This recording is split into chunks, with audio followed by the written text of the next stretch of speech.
ខ្ញុំបាទសូមធ្វើការអនុញ្ញាតគោរពនិងជម្រាបសួរពុកម៉ែបងប្អូននិងទស្សនិកជនជាទីគោរពថ្ងៃនេះជួបជាមួយនឹងខ្ញុំបាទ MC Play ខ្ញុំបាទសូមលើកយកនៅជោគជាតារាសីប្រចាំថ្ងៃច័ន្ទថាតើនៅក្នុងថ្ងៃច័ន្ទនេះដួងរាសីរបស់ពុកម៉ែបងប្អូនប្រែប្រួលផ្លាស់ប្ដូរទៅជាយ៉ាងដូចម្ដេចនោះដើម្បីកុំឲ្យខាតពេលវេលាយូរនោះសូមអញ្ជើញរីករាយសន្តាប់ជាមួយនឹងខ្ញុំបាទដូចតទៅសម្រាប់អស់លោកអ្នកដែលកើតឆ្នាំជូតកណ្ដុរមាសអូបរ៉ាចិញ្ចឹមនាំលៀបនាំជ័យនាំសុភមង្គលប្រាថ្នាអ្វីបានសម្រេចហើយអនាគតខ្លាយជាអ្នកមានស្ដុកស្ដំម៉ោងនាំលៀបសំណាងគឺម៉ោង4ព្រឹកដល់ម៉ោង6ល្ងាចពណ៌នាំលៀបសំណាងគឺពណ៌ខ្មៅនិងពណ៌សលេខនាំលៀបសំណាងគឺលេខ32និងលេខ78សូមខមមិនលេខ799យកលេបសម្បត្តិទេវតាទ្រព្យមានបារមីស័ក្តិសិទ្ធិណាស់ចេញភ្លាមទំនេរទាយឆត់បំផុតសម្រាប់អស់លោកអ្នកដែលកើតឆ្នាំជូតនៅថ្ងៃនេះបើលោកអ្នកធ្វើអ្វីកុំរងចាំយូរពេកពីព្រោះថាផលជាផ្លែផ្កាតែងតែហុចមកវិញជានិច្ចសម្រាប់អ្នកប្រកបមុខរបររកស៊ីជួញដូររាសីងើបឡើងខ្ពស់ដូចនេះទោះជួញទីជិតឆ្ងាយលោកអ្នកអាចសម្រេចផលល្អចូលមកបានក្រាន់បំពេញបំពង់ផងដែរសម្រាប់ការធ្វើដំណើរទីជិតឆ្ងាយមានភាពសុខដុមទាំងពេលទៅនិងពេលត្រឡប់មកវិញរីឯបញ្ហាសម្ព័ន្ធស្នេហាកំឡោះក្រមុំមានការស្មុគស្មាញក្តីបើលោកអ្នកធ្វើការដោះស្រាយតែងតែជួបសេចក្តីសម្រេចជានិច្ចសម្រាប់អស់លោកអ្នកដែលកើតឆ្នាំឆ្លូវក៏នាំលៀបនាំជីនាំសុភមង្គលប្រាថ្នាអ្វីបានសម្រេចហើយអនាគតខ្លាយជាអ្នកមានទ្រព្យស្ដុកស្ដំម៉ោងនាំលៀបសំណាងគឺម៉ោង6ព្រឹកដល់ម៉ោង8យប់ពណ៌នាំលៀបសំណាងគឺពណ៌សនិងពណ៌ក្រហមលេខនាំលៀបសំណាងគឺលេខ21និងលេខ54សូមខមមិនលេខ555យកលេបសម្បត្តិទេវតាទ្រព្យមានបារមីស័ក្តិសិទ្ធិណាស់ចេញភ្លាមទំនេរទាយឆត់បំផុតនិងមានសំណាងល្អប្រទានសម្បត្តិមហាសិទ្ធិមានលៀបមានជ័យមានលុយចូលហោហៀចំពោះឆ្នាំឆ្លូវនៅថ្ងៃនេះយីអូនរបស់អស់លោកអ្នកមិនគប់ប្រសាទេចូលមានការប្រយ័ត្នប្រយែងអារម្មណ៍មួម៉ៅក្តៅក្រហាយមិនដឹងមុខក្រោយនាំឲ្យកើតរឿងតូចคล้ายជារឿងធំណាមួយគេចោមរំស្អប់បង្កជាឥទ្ធិពលអាក្រក់រោគនឹកស្មានមិនដល់ក្រៅពីនេះបើមានការប្រកបកិច្ចការងារលោកអ្នកអាចជួបរឿងរ៉ាវចំនួនកាត់ឡើងដូច្នោះក៏បីមានការប្រុងប្រយ័ត្នប្រយែងបើមិនដូច្នោះទេចូលធ្វើគោធ្វើថ្លង់ខ្លះទៅប្រសើរសម្រាប់អ្នកប្រកបមុខរបររកស៊ីជួញដូរទីជិតឆ្ងាយលៀបតូចធំច្រើនបាល់ហួសឬក៏ហោះរំលងពេលនេះអាចឆោងចាប់បានខ្លះវិញហើយរីឯសេចក្តីស្នេហាប្រុសស្រីមានការច្រណែននិងមើលផ្លូវអាក្រក់ចំពោះគ្នាច្រើនសម្រាប់អស់លោកអ្នកដែលកើតឆ្នាំខាលខ្លាមន្ត្រីចិញ្ចឹមមានប្រាជ្ញាឆ្លាតវៃមានគំនិតភ្លឺថ្លាហើយអនាគតខ្លាយជាអ្នកមានអំណាចនិងទ្រព្យស្ដុកស្ដំ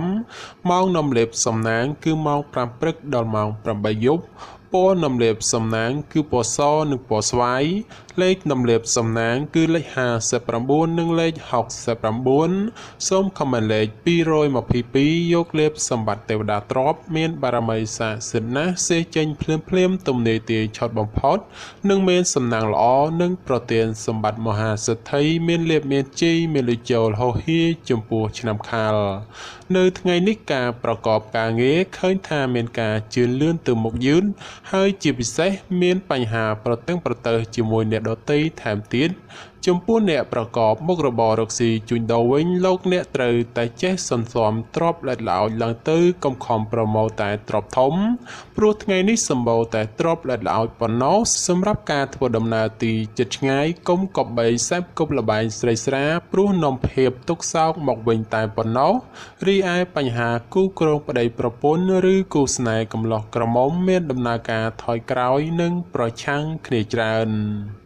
សម្រាប់អស់លោកអ្នកដែលកើតឆ្នាំថោះទុនសាយមាសមានបារមីដៃជះមានអំណាចមានមនុស្សជួយជ្រោមជ្រែងការងារតូចធំដើម្បីឲ្យអនាគតខ្លាយជាអ្នកមានទ្រព្យសម្បត្តិស្ដុកស្ដំម៉ោងនាំលេបសំណាងគឺម៉ោង5ព្រឹកដល់ម៉ោង9យប់ព ពណ៌នំលាបសំណាងគឺពណ៌ប្រផេះនិងពណ៌លឿងលេខនំលាបសំណាងគឺលេខ22និងលេខ43សូមខមមិនលេខ888យកលេបសម្បត្តិមហាសិទ្ធិមានបារមីស័ក្តិសិទ្ធិណាស់សេចេញភ្លាមទំនាយទាយឆុតបំផុតនិងមានសំណាងល្អនិងប្រទានសម្បត្តិមហាសិទ្ធិមានលៀបមានជ័យមានលុយចូលហោហៀចំពោះឆ្នាំថោះនៅថ្ងៃនេះការប្រកបការងារមានការជឿនលឿនទៅមុខច្រើនផ្នែកក្នុងនេះមិនថារឿងការងារប្រកាសឬរឿងផ្ទាល់ខ្លួននោះឡើយសម្រាប់អ្នកប្រកបមុខរបររកស៊ីជួញដូរវិញមានភាពរលូនល្អទៅមុខនិងការរកប្រាក់កម្រៃទៀតសោតក៏ក្រាន់បើជាងមុនផងសម្រាប់ការធ្វើដំណើរទីជិតឆ្ងាយមានភាពសុខដុមទាំងពេលទៅនិងពេលត្រឡប់មកវិញរីឯបញ្ហាស្នេហាកំឡោះក្រមុំឬមេម៉ាយពោះម៉ាយក្តីជួបរឿងការយល់ខុសនិងភាពប្រចែកប្រច័ណ្ឌកំពុងចូលលោកលុយច្រើនដូចនេះត្រូវកាត់បន្ថយការបង្កចំនួនវិវាទចេញពីខ្លួនខ្លះទៅប្រសើរសម្រាប់អស់លោកអ្នកដែលកើតឆ្នាំរោងពោះអ្នកក្រេតមន្ត្រីចិញ្ចឹមធ្វើកិច្ចការងារអ្វីមួយតែងតែមានគំនិតជ្រះថ្លាប្រាថ្នាអ្វីបានសម្រេចធ្វើការតូចធំតែងតែមានអ្នកគ្រប់គ្រងទំនុកបំរុងសពគ្រប់បែបយ៉ាងម៉ោងនំលាបសំណាងគឺម៉ោង7ព្រឹកដល់ម៉ោង8យប់ពណ៌នំលាបសំណាងគឺពណ៌សនិងពណ៌ក្រហមលេខនំលាបសំណាងគឺលេខ46និងលេខ98សូមខមមិនលេខ168យកលេបសម្បត្តិអុកញ៉ាមានបារមីស័ក្តិសិទ្ធិណាស់សៀចេញភ្លាមទំនាយទាយឆត់បំផុតនិងមានសំណាងល្អនិងប្រទានសម្បត្តិមហាសិទ្ធិមានលៀបមានជ័យមានលុយចូលហោហៀចំពោះឆ្នាំរោងក្នុងថ្ងៃនេះមានជោគមានសេរីហើយបើទោះបីធ្វើអ្វីក៏ដោយតែងតែមានការរីកលូតលាស់និងមានជោគមានជ័យគួរសមសម្រាប់អ្នកប្រកបមុខរបររកស៊ីជួញដូរមានការប្រជែងគ្នាច្រើននិងជាពិសេសមានការប្រតឹងប្រទើសជាមួយអ្នកមានមុខរបរដូចគ្នាហេតុនេះក៏បីធ្វើចិត្តឲ្យទូលាយទៅគ្មានរឿងរ៉ាវចម្រូងចម្រាសកើតឡើងសម្រាប់ការធ្វើដំណើរទីជិតឆ្ងាយជួបភាពសុខដុមទាំងពេលទៅនិងពេលត្រឡប់មកវិញរីឯសេចក្តីស្នេហាកំឡោះក្រមុំមានការជឿនលឿនទៅមុខនិងផ្អែមល្ហែមល្អចំពោះគ្នាប្រពៃសម្រាប់អស់លោកអ្នកដែលកើតឆ្នាំម្សាញ់ពោះទេវតាចិញ្ចឹមមានលៀបមានជ័យមានមនុស្សជាច្រើននាំគ្នាស្រឡាញ់រាប់អានសាទរម៉ោងនាំលៀបសំណាងគឺម៉ោង6ព្រឹកដល់ម៉ោង8យប់ពណ៌នំលាបសំណាងគឺពណ៌លឿងនិងពណ៌ខ្មៅលេខនំលាបសំណាងគឺលេខ56និងលេខ89សូមខមមិនលេខ777យកលេបសម្បត្តិអភិជននៅលុយរយលានមានបារមីស័ក្តិសិទ្ធិណាស់សេចេញភ្លាមទំនាយទាយឆត់បំផុតនិងមានសំណាងល្អនិងប្រទានសម្បត្តិមហាសិទ្ធិមានលៀបមានជ័យមានលុយចូលហោហៀចំពោះឆ្នាំម្សាញ់នៅថ្ងៃនេះទាំងស្ត្រីនិងបុរសបើចង់ធ្វើអ្វីក៏ដោយតែងតែជួបលើកំណត់ផ្លូវតានតឹងដោយមានសភាពពិបាករុករលទៅមុខព្រោះជួបតែភាពប្រតឹងប្រទើសហើយមនុស្សនៅជុំវិញខ្លួនចាំតែឈ្នានីសនឹងមើលបំណាំបង្ករឿងហេតុសម្រាប់ការរស់នៅរបស់អស់លោកអ្នកជួបបញ្ហាច្រើនលើបញ្ហាប្រកាសដូច្នោះចូលប្រយ័ត្នប្រយែងការកើតមានចំនួនវិវាទណាមួយព្រោះតែបញ្ហានេះសម្រាប់អ្នកប្រកបមុខរបររកស៊ីជួញដូរផលកម្រៃក្នុងការរកផលចំណូលគឺពិបាករកណាស់ហើយការជួញដូរទីជិតឆ្ងាយទៀតសោតមានតែភាពរកម្មរកុសមិនស្ទើរដែរទេរីឯសម្ព័ន្ធស្នេហាប្រុសស្រីមានការប្រែប្រួលផ្លាស់ប្ដូរជួនល្អជួនអាក្រក់នាំឲ្យខ្វាយខ្វល់ជាញឹកញាប់សម្រាប់អស់លោកអ្នកដែលកើតឆ្នាំមមីសេះមេតបចិញ្ចឹមនាំលៀបនាំជ័យនាំសុភមង្គលប្រាថ្នាអ្វីបានសម្រេចហើយអនាគតខ្លាយជាអ្នកមានទ្រព្យស្ដុកស្ដម្ភម៉ោងនាំលៀបសំណាងគឺម៉ោង5ព្រឹកដល់ម៉ោង7យប់ពណ៌នំលាបសំណាងគឺពណ៌សនិងពណ៌ក្រហមលេខនំលាបសំណាងគឺលេខ38និងលេខ56សូមខមមិនលេខ666យកលេបសម្បត្តិទេវតាទ្រព្យមានបារមីស័ក្តិសិទ្ធិណាស់សេចេញភ្លាមទំនាយទាយឆត់បំផុតនិងមានសំណាងល្អនិងប្រទានសម្បត្តិមហាសិទ្ធិមានលៀបមានជ័យមានលុយចូលហោហៀចំពោះឆ្នាំមមី នៅថ្ងៃនេះផ្ដល់ផលល្អសម្រាប់ការសម្រេចចិត្តការងារឬបណ្ដាក់តនរកស៊ីក្នុងរឿងអ្វីមួយពីព្រោះថាផលជាផ្លែផ្កាតែងតែឆ្លើយតបមកវិញគួរជាទីកប់ចិត្តបើជាអ្នកប្រកបមុខរបររកស៊ីជួញដូរមានការលក់ចេញទិញចូលក្រនរស់រវើកគួរសមហើយបើចង់ចរចារឿងទំនិញអ្វីមួយផងតែងតែអាចសម្រេចជានិច្ចរីឯសម្ព័ន្ធស្នេហាកំឡោះក្រមុំមានការរីកចម្រើនលូតលាស់ទៅមុខនិងបើចង់ផ្សំផ្គុំគ្រួសារផងជាឱកាសល្អប្រពៃបំផុតសម្រាប់អស់លោកអ្នកដែលកើតឆ្នាំមមែពពែមេមានបារមីដែលជាឈ្នះអមេសត្រូវប្រាថ្នាអ្វីបានសម្រេចហើយអនាគតខ្លាយជាសេដ្ឋីគេហបតីឬក៏អ្នកមានជាន់ខ្ពស់ម៉ោងនំលាបសំណាងគឺម៉ោង6ព្រឹកដល់ម៉ោង7យប់ពណ៌នំលាបសំណាងគឺពណ៌ស្វាយនិងពណ៌លឿងលេខនំលាបសំណាងគឺលេខ69និង89សូមខមមិនលេខ789យកលាបសម្បត្តិអ្នកមានជាន់ខ្ពស់មានបារមីស័ក្តិសិទ្ធិណាស់សៀចេញភ្លាមទំនេរទាយឆត់បំផុតនិងមានសំណាងល្អនិងប្រទានសម្បត្តិមហាសេដ្ឋីមានលុយរយលានសម្រាប់អស់លោកអ្នកដែលកើតឆ្នាំមមែនៅថ្ងៃនេះលោកអ្នកទទួលបាននៅភាពកក់ក្ដៅខ្លះត្រជាក់ខ្លះហើយការបំពេញការងារអ្វីមិនសូវជារលូនល្អប៉ុន្មានទេព្រោះមានបញ្ហារកម្មចិត្តខ្លះយាយីសម្រាប់អ្នកប្រកបមុខរបររកស៊ីជួញដូរក្នុងថ្ងៃនេះវិញបើលោកអ្នកចង់បោះទុនតូចធំឬក៏ចង់រកស៊ីចូលហ៊ុនជាមួយអ្នកដទៃត្រូវតែចេះត្រួតពិនិត្យឲ្យបានគ្រប់ជ្រុងជ្រោយបើពុំនោះទេនឹងអាចជួបផលអាក្រក់ណាមួយនៅថ្ងៃខាងមុខជាមិនខានរីឯសម្ព័ន្ធស្នេហាកំឡោះក្រមុំមានភាពផុយស្រួយចំនួនវិវាទណាស់ក៏បីមានការប្រុងប្រយ័ត្នប្រយែងបន្តិចទៅប្រសើរសម្រាប់អស់លោកអ្នកដែលកើតឆ្នាំវោកស្វាមន្ត្រីចិញ្ចឹមនាំលេបនាំជ័យនាំសុភមង្គលប្រាថ្នាអ្វីបានសម្រេចហើយអនាគតខ្លាយជាអ្នកមានស្នុកស្ដំម៉ោងនាំលេបសំណាងគឺម៉ោង6ព្រឹកដល់ម៉ោង8យប់ពណ៌នំលាបសំណាងគឺពណ៌ក្រហមនិងពណ៌សលេខនំលាបសំណាងគឺលេខ42និងលេខ68សូមខមមិនលេខ777យកលេបសម្បត្តិមហាសំពៅលួងមានបារមីស័ក្តិសិទ្ធិណាស់សៀចេញភ្លាមទំនាយទាយឆត់បំផុតនិងមានសំណាងល្អនិងប្រទានសម្បត្តិមហាសេដ្ឋីមានលៀបមានជ័យមានលុយចូលហោហេសម្រាប់ឆ្នាំវោក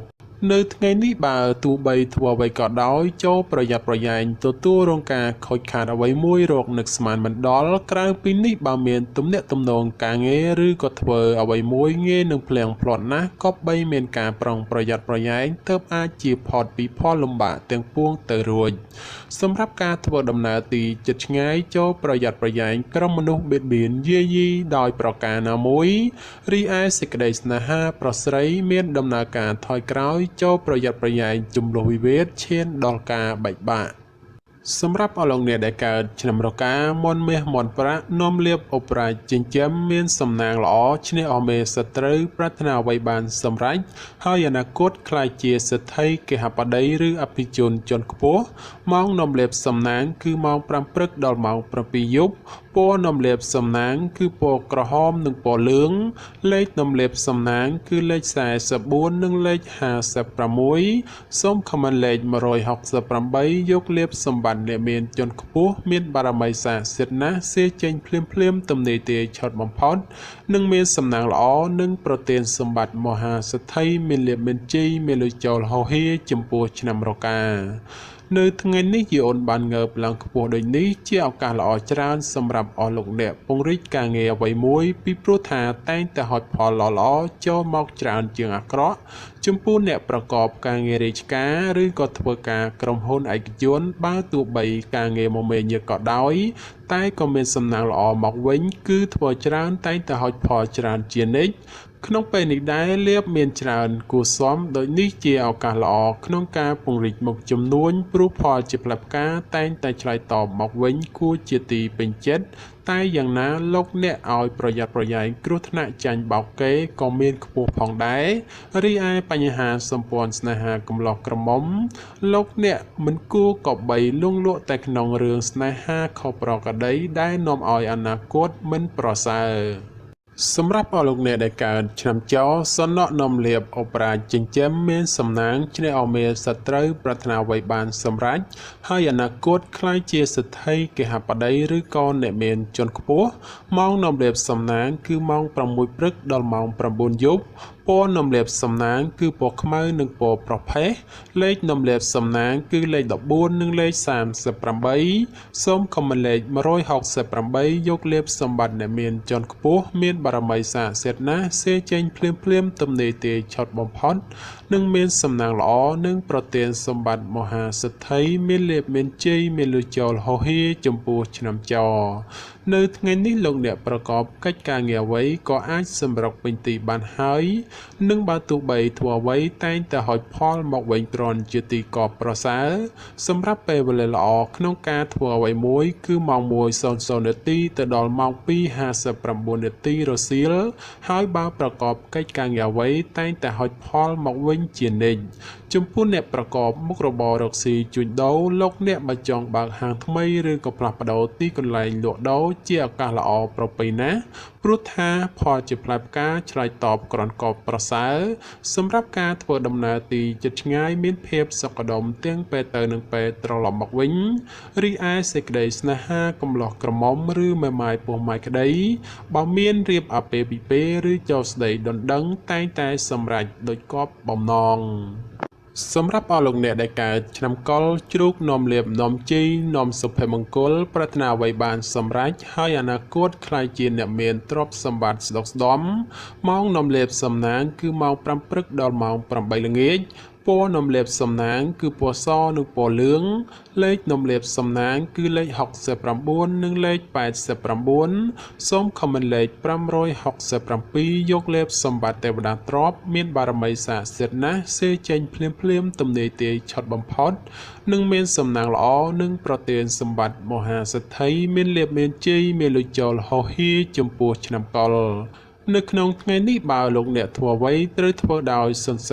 សំកុំបំបោលនោះផលល្អនឹងហុចឲ្យវិញដូចជាទីកប់បំណងសម្រាប់ការប្រកបការងារក៏ដូចនោះដែរលោកអ្នកត្រូវតែធ្វើថ្នាក់ធនកណ្ដាលឬមិនសំខាន់ពេកព្រោះថាបើធ្វើធំពេកឬសំខាន់ខ្លាំងពេកផលជាផ្លែផ្កាដែលហុចមកវិញមិនសូវដូចគប់បំណងប៉ុន្មាននោះឡើយចំពោះអ្នកប្រកបមុខរបររកស៊ីជួញដូរលោកអ្នកឲ្យប្រយ័ត្នប្រយែងជន់ខិលខូចតាមលួចបន្លំឬបង្ករឿងហេតុដោយប្រការណាមួយរីឯសេចក្តីស្នេហាប្រុសស្រីមានការខ្វាយខ្វល់ព្រោះតែការប្រឆាំងគ្នាមានច្រើនជាងសពមួយដងបាទចំពោះជោគជាតារាសីប្រចាំឆ្នាំទាំង12ខ្ញុំបាទក៏សូមបញ្ចប់ត្រឹមតែប៉ុណ្ណេះជាចុងក្រោយប្រសិនបើមានពាក្យលើសលួសខ្វះខាតត្រង់ប្រការណាមួយសូមពុកម៉ែបងប្អូនជួយអធ្យាស្រ័យដល់រូបខ្ញុំបាទផងហើយខ្ញុំបាទក៏សូមអរគុណនិងសូមជម្រាបលា